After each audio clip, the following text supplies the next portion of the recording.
How was your day? A loving parent will stand by their children through the good times and, more importantly, the bad. Your father-in-law separated you. It's a mark of parenthood. You're there to pick up the pieces, offering love, support, and experience. I tell her you finish school first, after boys. But some children ask too much.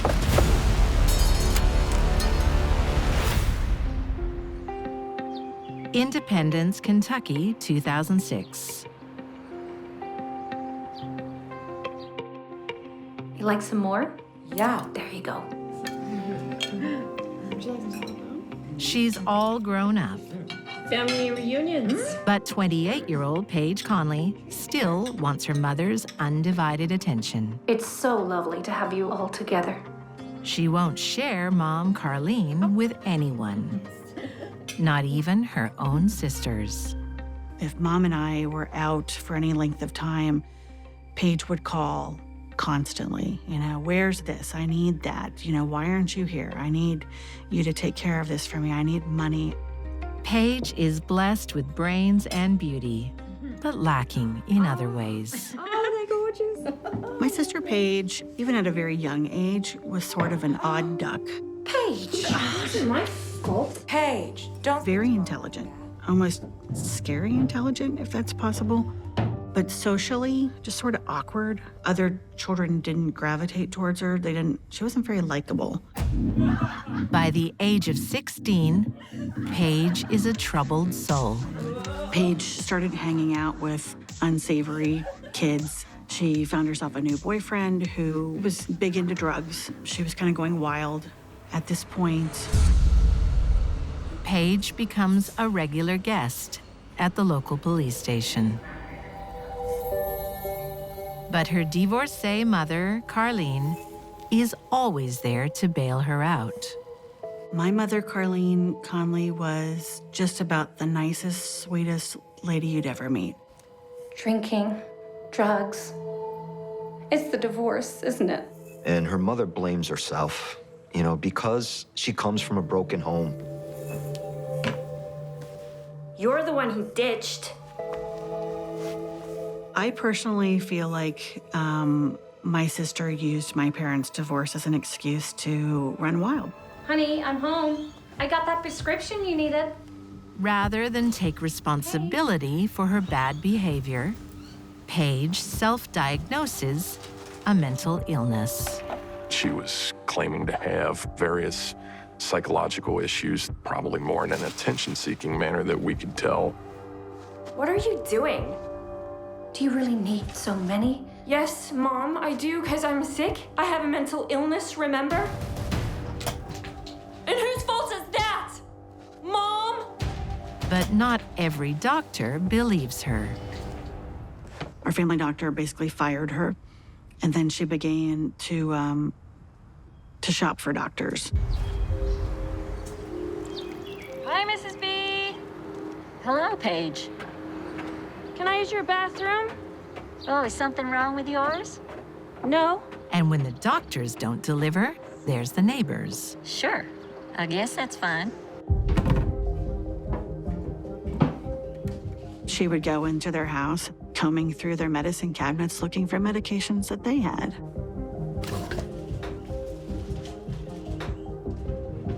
Mrs. B, a little privacy, please. My sister was just embarrassing. She was frightening. Adding alcohol into the mix, Paige's mental state becomes unpredictable. She was basically in a drugged haze, I would say 98% of every day. Sadly, alcohol and drug abuse pull many families apart. Even the best intentions are not enough to rectify an altered state. As is the case in Salem Township, Pennsylvania, in 2013, where an addiction brings together 3 generations under one roof. What are we building? And 51-year-old Grandma Dawn Wagner couldn't be happier. Dawn loved her little grandson, and she didn't want to give up on her daughter. Hey, how was your day? 23-year-old Sarah Vicatrin has been battling a heroin addiction. Well, how did you go? I got the job. Sarah's moved back home to straighten herself out. I'm so proud of you. Thanks. Are you sure you don't mind babysitting? She was easy to get along with. She was fun. Thanks. You're the best. I know. And she was a good mother. From what I understand, she was doing her best. As part of Sarah's rehabilitation, she gets a steady job close to home. Excuse me, young lady. Can you help me? Mom, We just wanted to see how you were doing.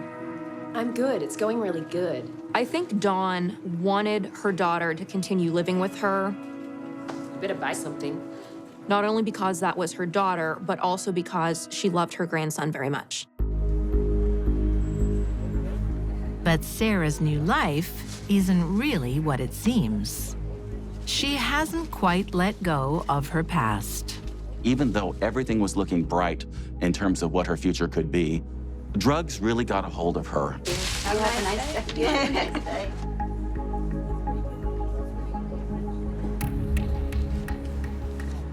She was stealing to pay for her drug habit. There's no history of Sarah using drugs in high school, but after she graduated, she was living in an area where a lot of people were using opiates and marijuana, and she stepped right into it. Can I come in?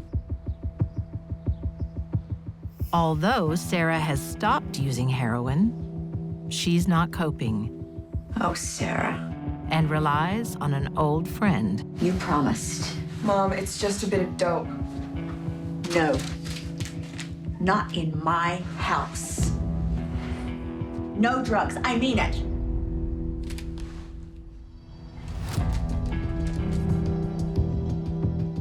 Dawn had a lot of concerns about her daughter's drug use, but she had this little 2-year-old boy, and she didn't want to have him on the street. But Grandma's love will soon be tested.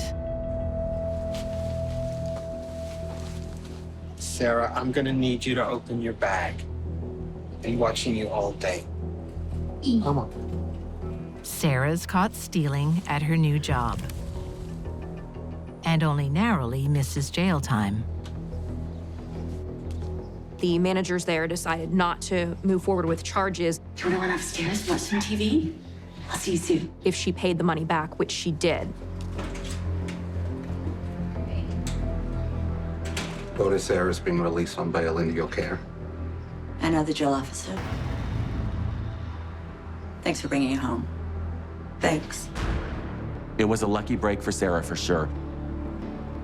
But Mom has had enough. I'm not doing this anymore. I'm not. I promise you, Mom, I'm done. Don't promise me. You can promise that little boy upstairs. I'm so sick of it. Dawn has a difficult decision to make. Does she persevere with her wayward daughter I can't live like this anymore.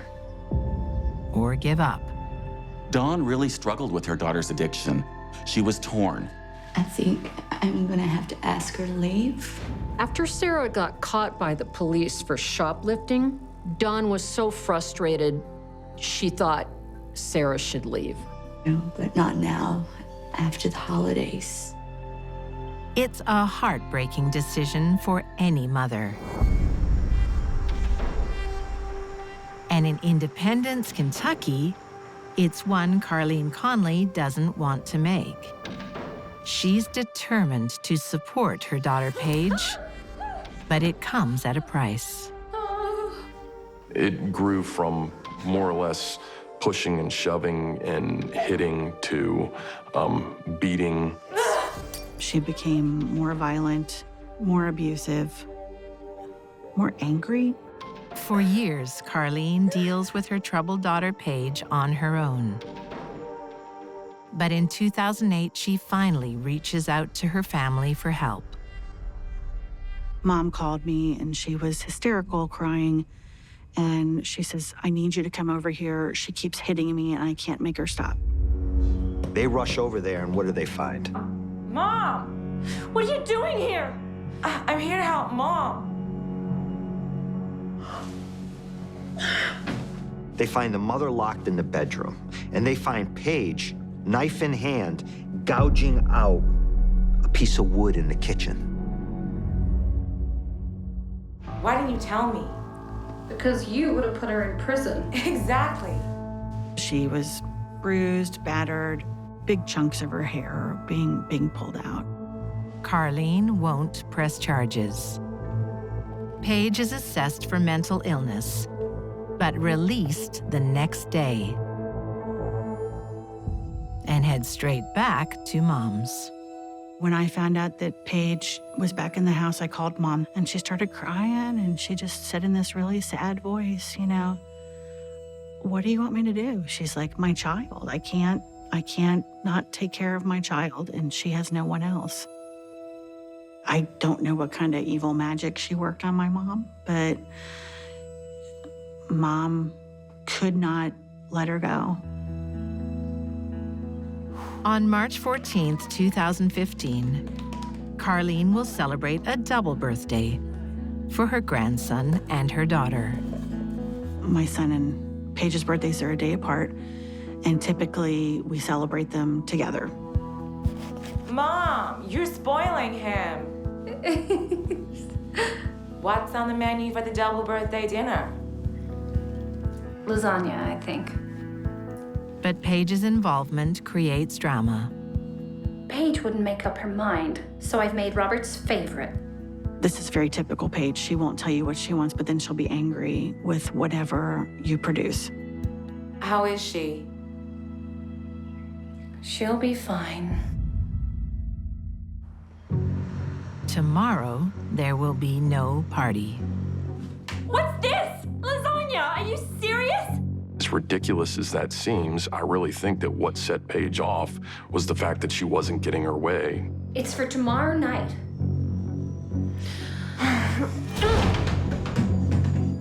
Paige is like a pressure cooker.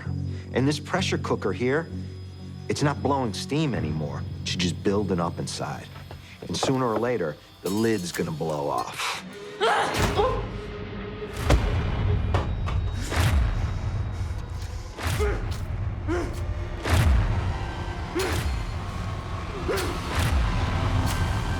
Mom was hit in the head with a knife block. She was stabbed 79 times, and Paige proceeded to bite her. It's like she was trying to obliterate my mother. Just so much anger, and I don't know why she had so much anger. I mean, my mother did everything for her.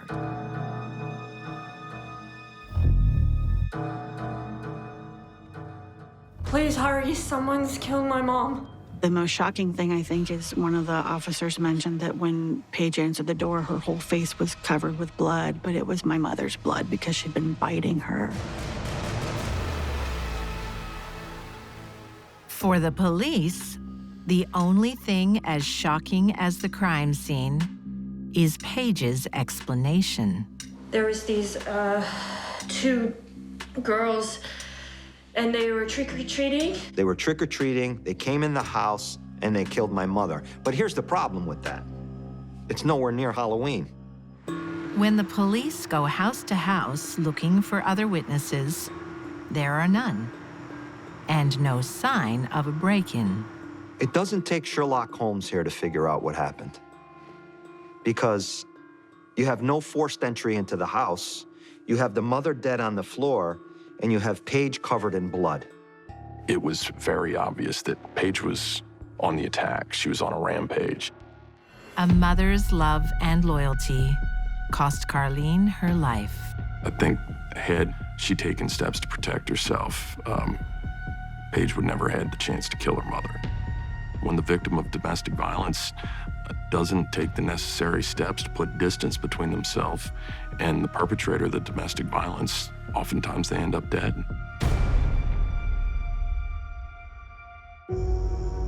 In Salem Township, Pennsylvania, 2013, Dawn Wagner decides her drug-taking daughter must move out. But after the festive holidays. On New Year's Eve, things were taking a dark turn. She was getting more and more addled. How about we do what we did before? Dawn makes the most of her time with her grandson. Sarah is suffering severe withdrawals from her heroin addiction. Are you okay, sweetie? Sarah asked to use the car. Can I borrow your car? What for? I'm really hurting. Said she wanted to go out and get some marijuana to help her come down off of heroin. I just need some weed. Her mom didn't believe her. Absolutely not. No way. She was afraid she was lying and that she was going to buy heroin instead of marijuana. Hey, mister. Time to go to bed. When Sarah's mother said no, she can't have the keys to the car, Sarah did what drug addicts typically do. She overreacted. She would do anything to get heroin. Dawn supports her daughter in every way, except helping her to get high. Dawn no longer wanted to see her daughter using heroin. People that are drug addicts don't think like non-addicts. Their ability to determine right from wrong is blurred, and their impulse control is very, very low.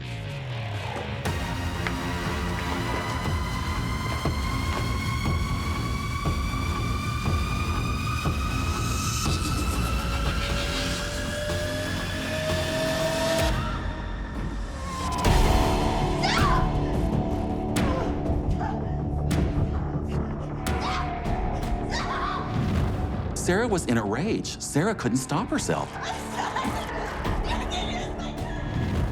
As she's beating her mother was saying, "I love you, you can take the car, you can take the car." I'm sorry, Mom, I do love you! But Sarah's craving for a fix proves stronger than love. When Sarah saw that her mother was dying slowly, she expedited the process by strangling her to death.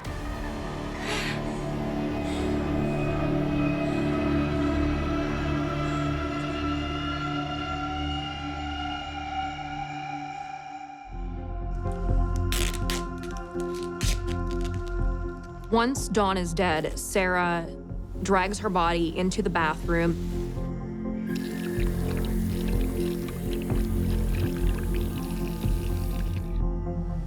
Sarah needs heroin.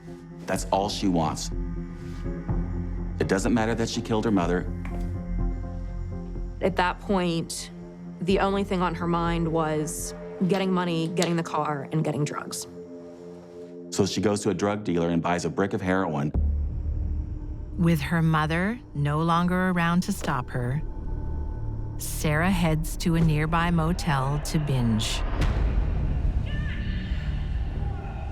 She stayed at that hotel for days, using heroin, while her son was in the room watching cartoons.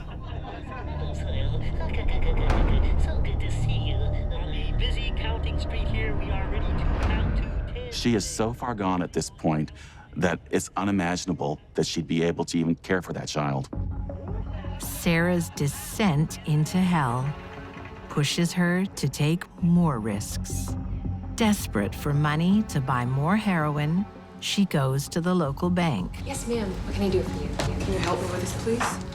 But she doesn't have an account. She walks into a bank and manages to get $320. She was completely decompensating at this point. That's all I have. And that's when Sarah's crazy world stops spinning. I've just been robbed. It's really only minutes later that she's arrested by police because they had a description of her and the vehicle. They do find the stolen money in the vehicle. And they also find her 2-year-old son. Sarah admits to robbery, but says nothing about murder. Her secret is safe until... Dawn's been missing from work for some time, and coworkers are worried, so they telephone Dawn's ex-husband to go check things out, which he does.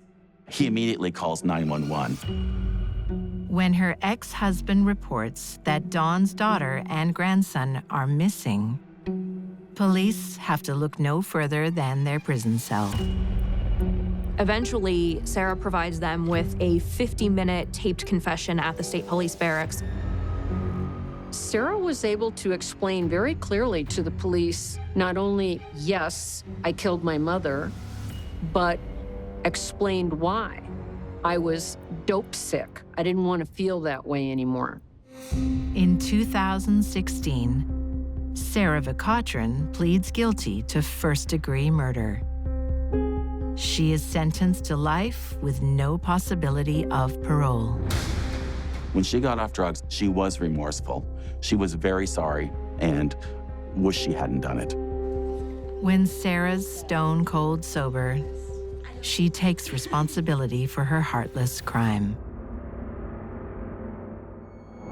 Paige Conley never confesses, and behind bars awaiting trial, her attitude seems flippant.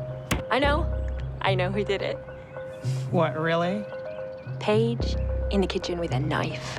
She was joking that this was a game of Clue and that it was Paige with a knife in the kitchen. And certainly those aren't consistent with anybody that's feeling remorse or regret for her mother's murder. Relax, it's just a joke. Of course, I didn't stab my own mother. At trial, Paige comes up with another story.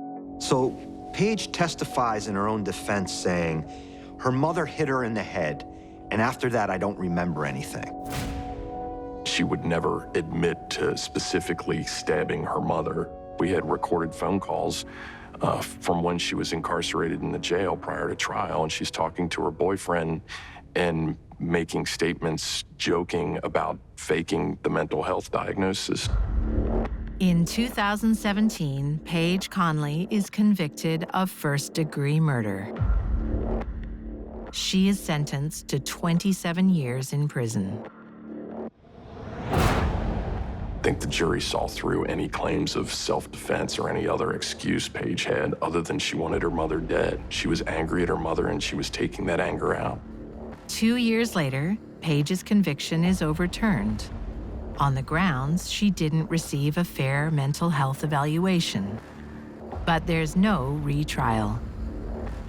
Paige signs a plea deal that caps her prison sentence at 20 years. It's a tragedy that we sort of in one fell swoop lost 2 people in our family. I would love to say that losing Paige hurt, but to me, it was more of a relief. I mean, it hurt like heck that my mom was gone, of course. It still does. But for Paige, it was a relief to know that she was someplace where she couldn't get to anybody or hurt anybody anymore.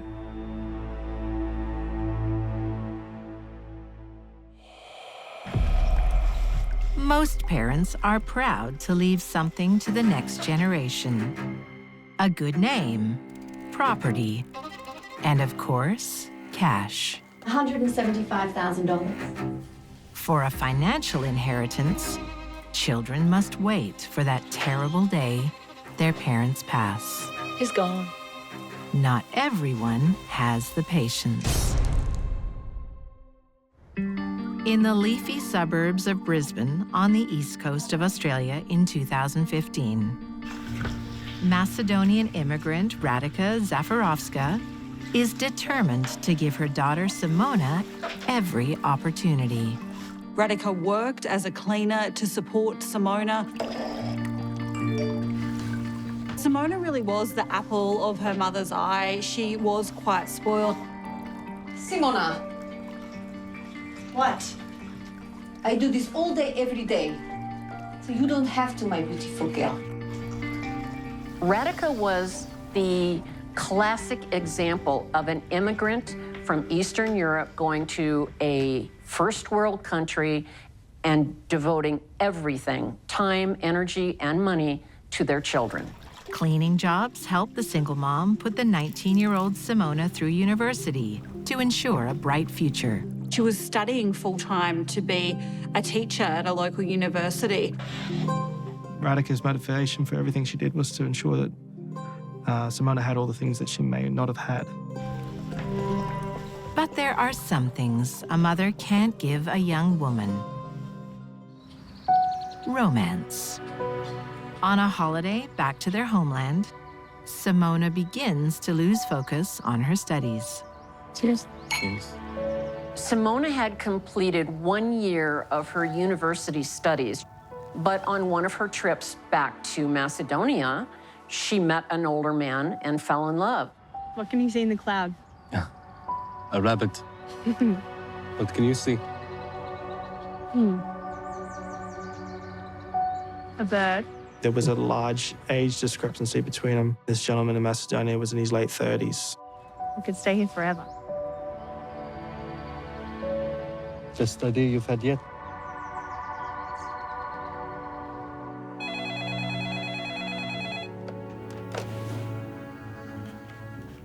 Hello? Mama. Simona. I'm having such a great time. Oh, that's good, my darling. I think I'm going to stay a while longer. But what about uni? No, uni doesn't go back for weeks. Simona didn't want to return to school. Okay. So she told her mother school wasn't starting when her mother thought it was. I love you. I love you too. Bye. Perhaps we could celebrate? Simona was young. She was only 20, and I guess she was quite short-sighted. Studying seemed to be the furthest thing from her mind. But Simona's future is always on her mother's mind. You can't even wait for coffee. When does Simona get back? A couple more weeks. But uni goes back next week. Are you sure? That girl, she lied to me. And when Radhika discovers the truth, tensions arise.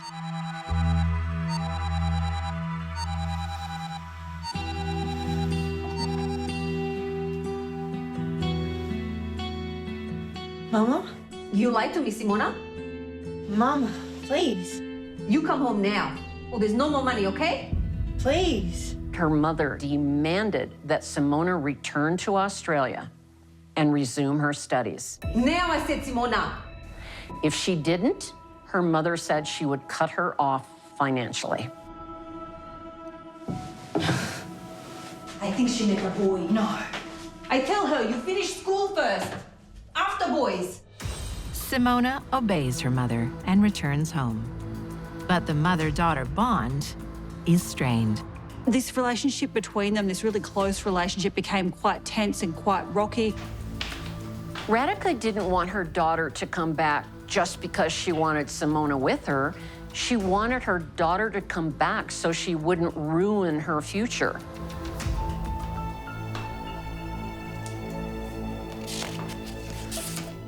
Do you want a sandwich? She wanted the man of her dreams over in Macedonia, and her mother was the one standing in the way of achieving that dream. Simona. I only want what is best for you. Yeah, well, you're ruining my life. She was not happy. In fact, she was seething at her mother. On the other side of the world, in Colwyn Bay, North Wales, in 2009, there's family friction of a different kind. I can feel it. Mom and Dad are splitting up. Got some news. Joanne Barr breaks the news to daughters, 19-year-old Ashley and Holly, 16. Their parents had been together for 25 years. They never actually married, but it was obvious to a lot of people that they were starting to fall apart a bit as a couple. Your father and I are separating. Why? He wants me to move out. Why do you have to move out? The way it is. Well, I'm coming with you. Girls, you know we haven't been happy. Ashley and Holly believe one parent is to blame. You know I still love you. The girls had decided that they were on Mother's side. Joanne is a very strong character. The division of assets makes the situation worse. After the breakdown of the marriage, Tony was in the house by himself. It's a nice-sized 3-bedroom bungalow. Joanne moved into a 1-bedroom flat.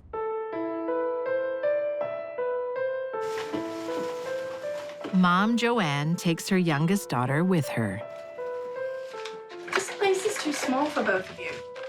And Dad's got all that space. Pregnant Ashley goes to live with the father of her child. He's got my jewellery. It's yours. He won't give it to me. Makes me so mad. Not only do they miss their old home, they believe Tony's kept some jewelry and cash. We're talking chains that were given to them when they were babies, so there's a lot of sentimental value. And with regards to the money, we're not talking a lot of money either. The resentment brews. Their relationship, once they moved out of the house, appeared to be non-existent.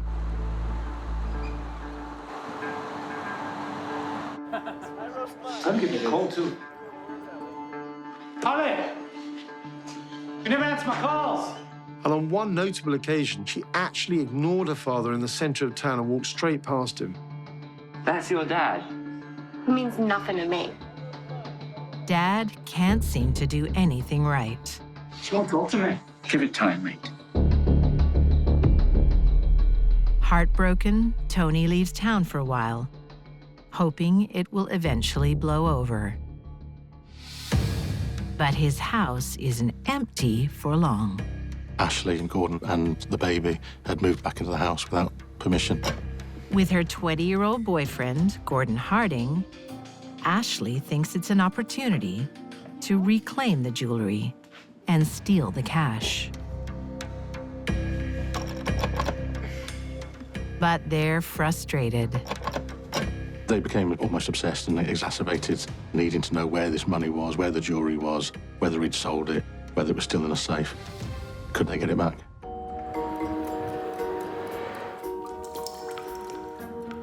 But before the couple can work it out, Tony arrives home. Dad, we weren't expecting you. That's obvious. Look at this mess.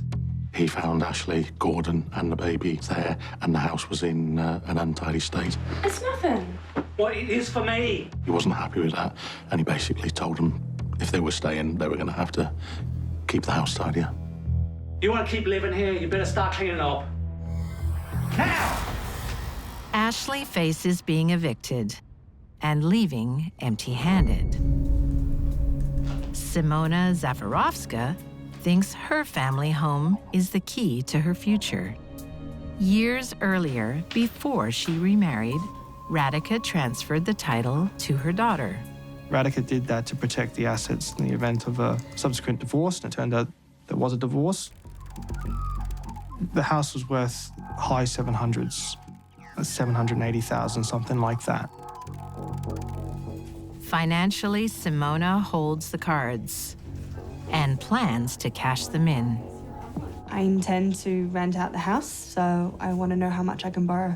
She actually went to a bank. How much rent were you expecting to get? Around $750 a week. And told the bank manager that she planned on moving over to Macedonia, that she had plans to rent the house out. Based on the figures you gave me, looks like you can borrow approximately $175,000. Does that sound okay? That sounds perfect. The bank manager told her she could borrow up to $175,000. That's a lot of money for a girl in love. So I'll get you to sign there. There is only one thing standing between Simona and her happiness: her mother, Radhika. She wanted what would have been her inheritance someday, but she wanted it now. You'll get the money within a couple of days. Thank you. Congratulations. On October 28, 2016, Simona has a simple but brutal plan to fix the problem. Greed, thy name is Simona. Simona had prepared a plank of wood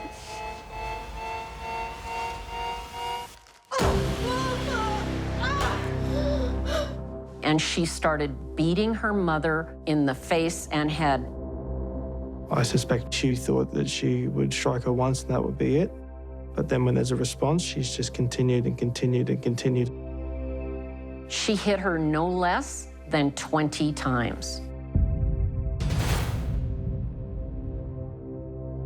She wanted her mother dead, dead, dead. Simona thinks an early inheritance will give her freedom. In Wales, sisters Ashley and Holly Robinson believe it will bring them justice. There was a feeling of vengeance in the air. They hated their father suddenly, and they wanted to get their own back on him. On July 6, 2010, while Tony is out having a quiet drink, I've been working really hard, you know. Have you? Yeah. the sisters recruit their boyfriends, Gordon Harding and Sasha Roberts. There'd been a lot of communications, with text messages and phone calls, that something was going to happen at night.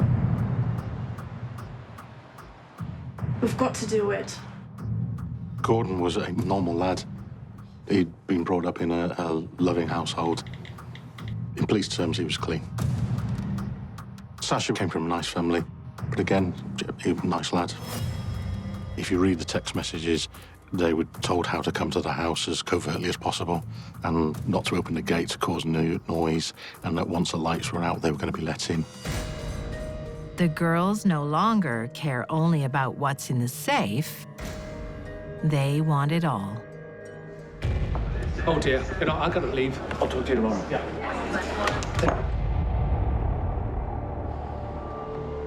When he came home, he was drunk, but he wasn't paralytic or anything like that. A bit of an argument ensued. Hey, Dad. Ashley, I'm not putting up with this mess. I'll clean up tomorrow. Oh, it's too late. I'll go rid of your mum. And you can go as well if you don't buck up.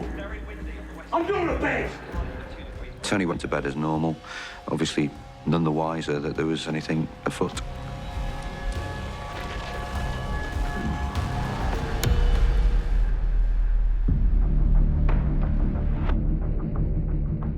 As the girls and their accomplices gather, they have already decided who will do the deed. Gordon had two knives, one given by Sasha. And it's kind of inconceivable that you would arm yourselves with two knives. Just after 1 a.m., Gordon entered Tony's bedroom.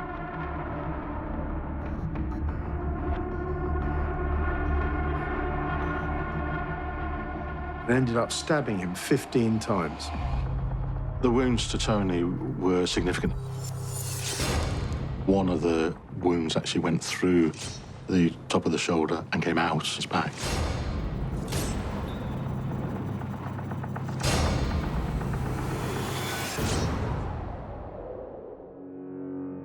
This is an unbelievable murder of a father by individuals willingly acting together. Tony bleeds out quickly and dies on his bed. At least Tony may never have realized his own daughters were behind his murder. Simona Zafirovska also does the unthinkable. Now it's time to spin her story. What's your emergency? There's someone in my house. I can hear footsteps on the wooden floor. It was about 7 a.m. that Simona made a very curious call claiming there were intruders in the home. Okay. Is there anyone else there with you? My mother. The operator asked her if it was maybe just your mother making these noises. I can hear them talking. She said that she knew it was not her mother. I can hear them. They're coming. I think they're coming towards my room. If you put yourself in that situation, you did hear footsteps and muffled voices and knew your mother was home. I can't hear them talking anymore. Why would you suddenly assume that it was intruders in your home? She never speaks about hearing her mother screaming or needing help. I can hear the intercom. Whatever way you look at it, it doesn't make sense.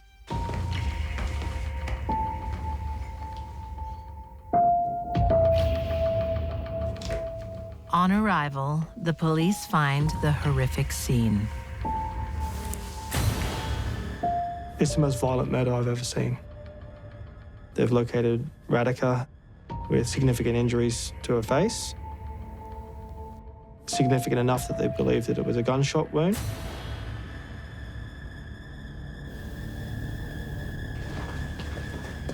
You okay? Simona isn't informed of the grisly find.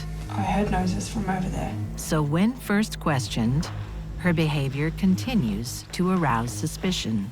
She's not asking me about how her mother is, where her mother is, that sort of thing. It was something at the time that I thought was unusual. While there is no physical evidence to link Simona to the murder, it seems she cleans up a little too well.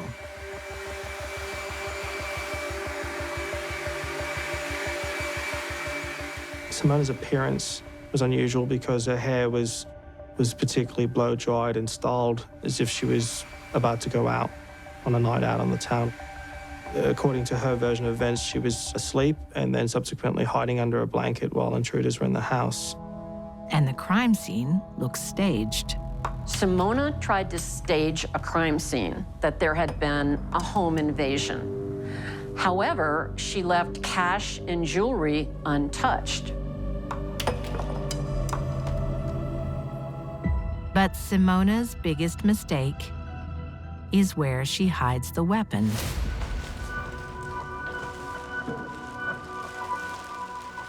The crime officer located the murder weapon underneath a bookcase within Simona's bedroom. We found this hidden in your bedroom. The killer must have put it there when I was asleep. I find that really hard to believe, Simona. I don't know. When the police asked her how did that bloody plank get behind her bookcase, she said, "Oh, well, I guess the killers must have come in my room and put it behind there." Absurd. It would have been hard for the police to keep a straight face. Come this way, please. Simona has not thought through her terrible action. And neither have the Robinson sisters in Wales.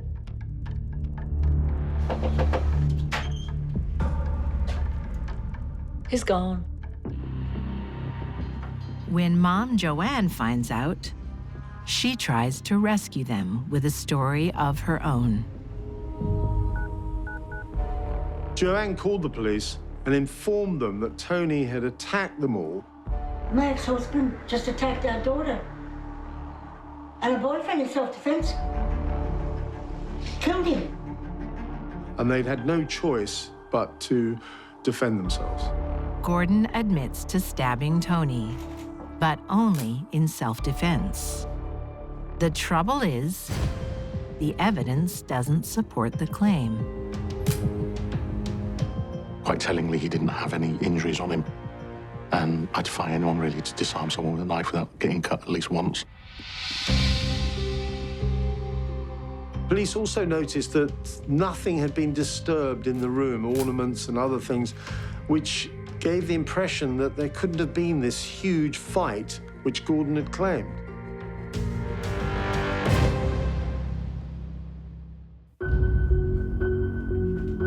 It's not just the crime scene that's suspicious.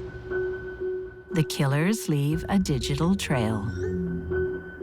Police soon located their text messages and discovered it was a very different story that was emerging from the one they'd originally told. with their plotting exposed. In 2011, all four are convicted of joint enterprise murder and given life sentences. Gordon Harding must serve a minimum of 22 years. Sasha Roberts, 20 years.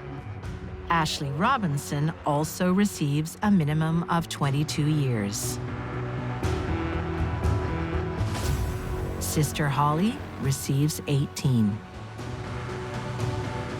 You're supposed to be safe in your own home. You're supposed to be safe with your family. Their father's dead, and the blood is on their hands forever.